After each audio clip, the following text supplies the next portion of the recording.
Let's learn about an even newer feature of objects and also of arrays, which is called optional chaining. And this one is really amazing. So let's say that we wanted to get the opening hours of our restaurant for Monday. So let's quickly check that. So restaurant.opening hours, and then since we are checking for Monday, let's try .mon, so which could stand for Monday. Now actually this property doesn't exist. So you see that this is undefined, right? But let's pretend that we do not know whether this restaurant opens on Monday or not. And that could be the case, for example, if this data came from a real web service, so a web API. And in that service, there could be multiple restaurants and not all of them would open on Monday. And so we had no way of knowing if this particular restaurant would open on Monday or not. But now let's go even further, because we actually want to know exactly the hour on which the restaurant opens on Monday. So let's see what we get. And now we do actually get an error, because the result of this was undefined, and then undefined.open is really an error. So that's the error that we get here. So in order to avoid this error, we would first have to check if this here actually exists. So we could do something like this. If this property exists, basically, then do this. Or we could also use a logical operator, as we already learned, but this here is a bit more readable. All right. So if we did the same for, let's say, Friday, then we already know that Friday exists, and so this would then work, and it would be 11. But let's focus here on Monday, which is the day that doesn't exist. And so now at least we get rid of our error here. So it's not a big deal to having to add this logic here, but it does make our code a little bit more unreadable and more messy. However, this is checking just for one property, so just for Monday. But now imagine that opening hours here would also be optional. Or in other words, that maybe the restaurant object can also not have opening hours. So in this case, we would have to check for both, right? So we would have to do if restaurant.opening hours exists, and if restaurant.opening hours.Monday exists, well, only then log the opening hours to the console. And this can get out of hand pretty quickly when we have deeply nested objects with lots of optional properties. And sometimes that happens in the real world. And so therefore, ES 2020 introduced a great solution for this, which is a feature called optional chaining. And with optional chaining, if a certain property does not exist, then undefined is returned immediately. And so that will then avoid that kind of error that we saw earlier. And this is how it works. So let's recreate it now with optional chaining.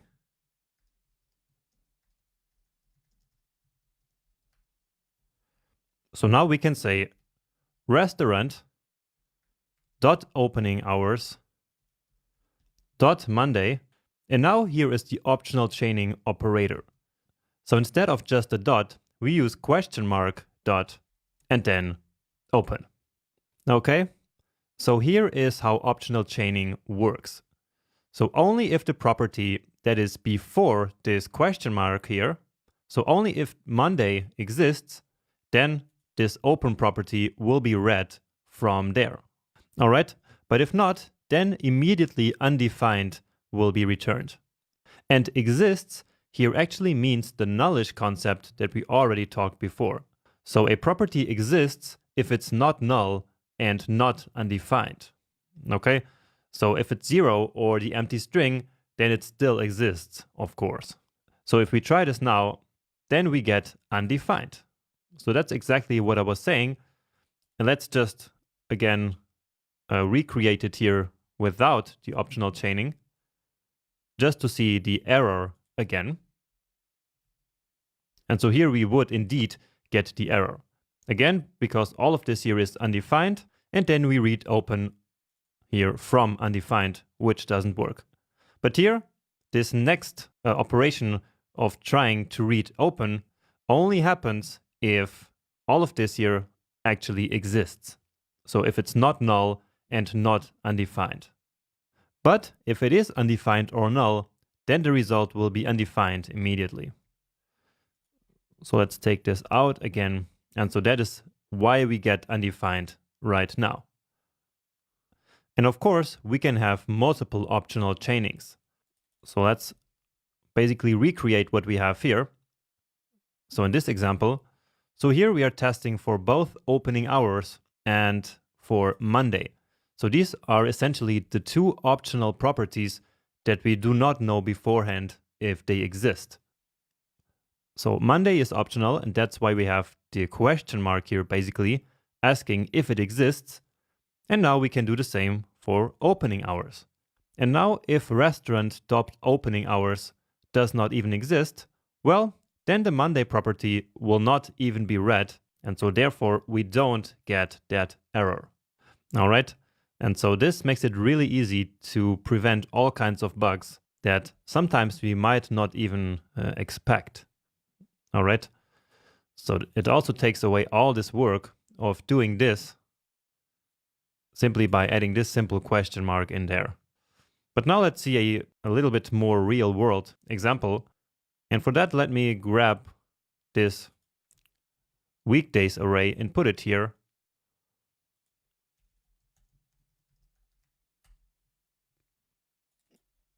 Let's just call it days here, so it's not the same variable. And now what I want to do is to loop over this array and then log to the console whether the restaurant is open or closed on each of the days. So that's a good application of optional chaining right there. So let's start just by logging here the day, just so that you can remember how this loop works. And so indeed, now we can do some code with each of these days here. So let's now essentially do the same as we did up here. So restaurant.opening hours, but now we cannot do this, right? Because this is not an actual property name of the object. And so remember, if we want to use a variable name as the property name, basically, we need to use the brackets notation. So we learned about this way back in the fundamentals section. And so make sure to remember that. Okay. So basically this would be the same in the first day dot Monday and then dot Tuesday and so on and so forth. But the day here is coming dynamically from this array. Okay. But optional chaining, of course, also works with that. And so now we can ask if open exists, basically. And now let's save this to a variable. And then let's log to the console. And this is not yet complete, but for now, let's see what's going to happen.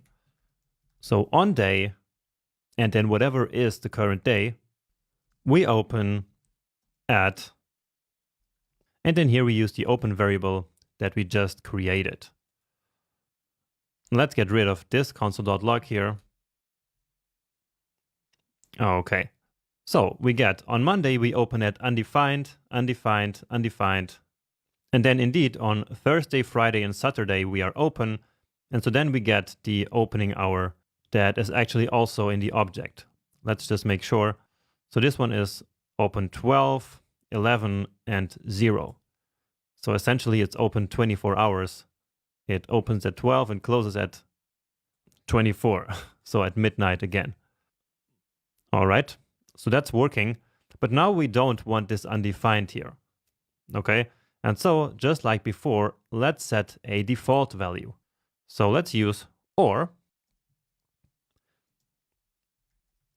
And so as a default, we want to say closed. So we are open at closed, so that doesn't make a lot of sense. So we could create a better sentence there, but let's leave it like this. But maybe you're noticing that now we have a problem, which is that on Saturday it says that we are closed, although actually we open, or the restaurant opens. So here on Saturday, which is this one, indeed, this property exists. So there is a property called Saturday, and so we have a problem here.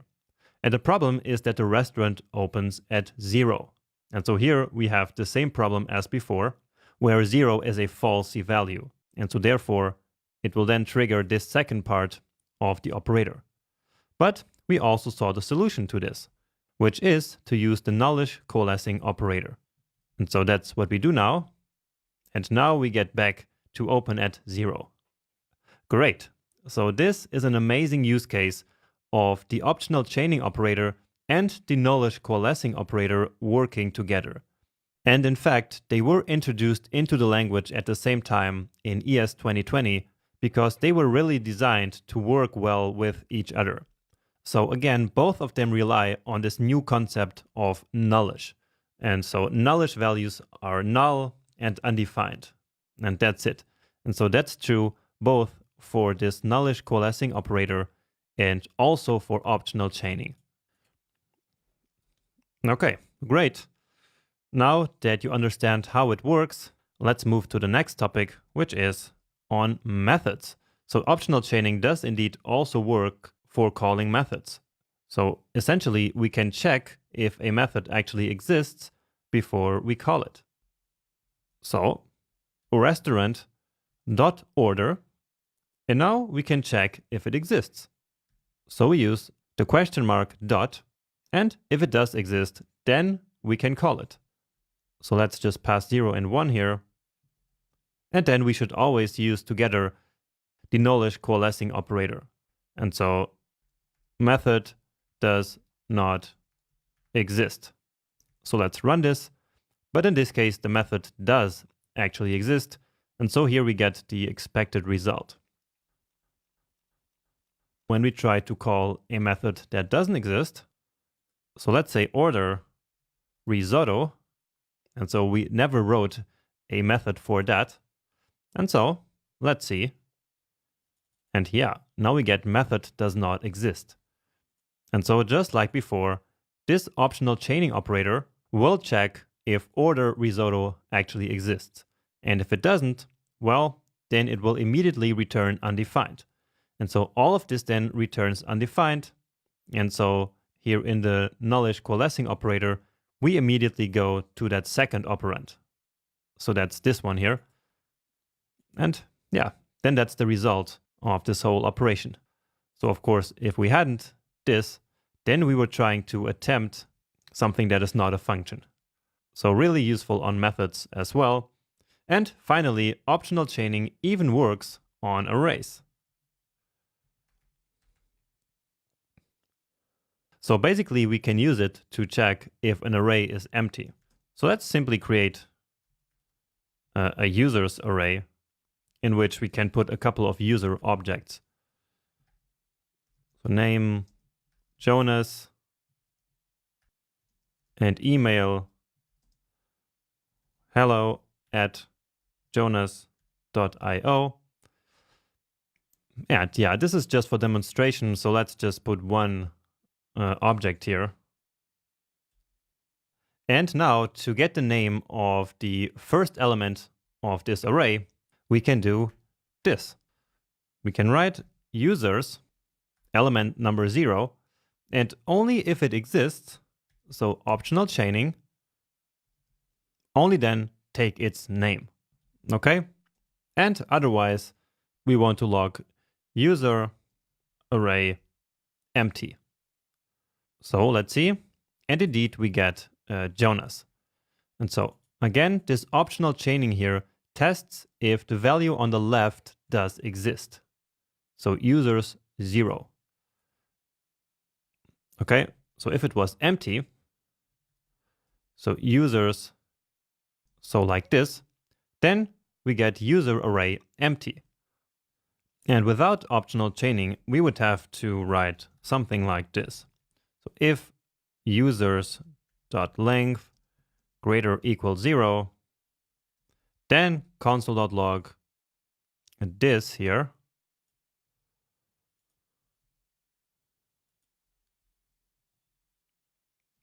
and else console.log user array empty. All right. And so that looks like a lot more work than what we just have up there. So here we don't need to do any check. So that's a lot better. And so now in both cases, we get Jonas. So get used to this optional chaining operator, which almost always we use then together with the nullish coalescing operator, so that we can actually do something in case we don't get a result from the object or from the array that's here on the left-hand side. All right, and with that being said, I see you in the next video.